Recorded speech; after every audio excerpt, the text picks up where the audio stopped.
আমি কেন DXN choose করলাম, ডিএক্সএনে কিভাবে আসলাম। আমি বাংলাদেশ নৌবাহিনীতে 30 বছর চাকরি করার পর 2010 সালে অবসর গ্রহণ করি এবং এই ডিএক্সএনের দাওয়াতটা আমি পাই 2022 সালে। ঠিক আছে, কতগুলো বছর পার হয়ে গেল আমার অবসর জীবনে, কিন্তু ডিএক্সএনের দাওয়াত আমি পাই নাই। কিভাবে পেলাম?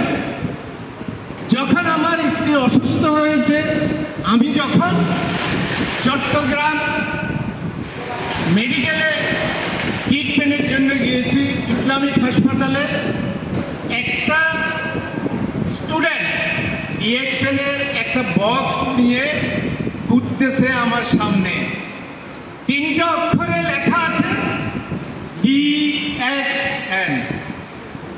ছেলেটাকে আমি ডাকলাম, আঙ্কেল এই জিনিসটা কি? বলতেছে যে এটা মালয়েশিয়ান একটা কোম্পানি, গ্যানোডার্মা মাশরুম মিশ্রিত প্রোডাক্ট, মাশরুমের প্রোডাক্ট দিয়ে এই আইটেমগুলো পণ্যগুলোকে তৈরি করা হয়। এখন গ্যানোডার্মা মাশরুমটা কি তখন তো আমি জানি না, মাশরুম বলছে, মাশরুম আমি চিনি। সম্ভবত আমরা আমাদের গ্রাম অঞ্চলে ব্যাঙের ছাতা বলে আমরা চিনি, যেটা মাশরুম। তার কাছ থেকে গল্পটা শুনে আমি তার অ্যাড্রেসটা নিলাম, বললাম দেন অফিসটা কোন জায়গায় আঙ্কেল একটু বলো আমাকে। বললো দেন আগ্রাবাদ মাজার রোড নির্মাণ এসএস নির্মাণ টাওয়ার। আমি আমার স্ত্রীকে ডাক্তার দেখালাম, নিউরোলজিস্ট।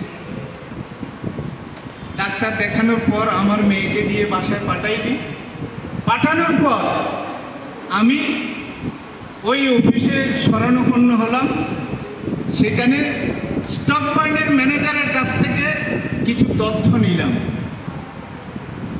তথ্য নেওয়ার পর কিছু লিডারের কি করলাম, ইউনিক লিডারগুলা, তখন এইসব হাসান হায়দারের সাথে আমার পরিচয় নাই, কোনো লিডারের সাথে আমার পরিচয় নাই।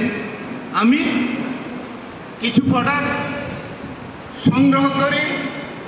তখন করোনার সময়, করোনা পার হয়ে গেছে, কিন্তু বাংলাদেশে কোনো প্রোডাক্ট ছিল না।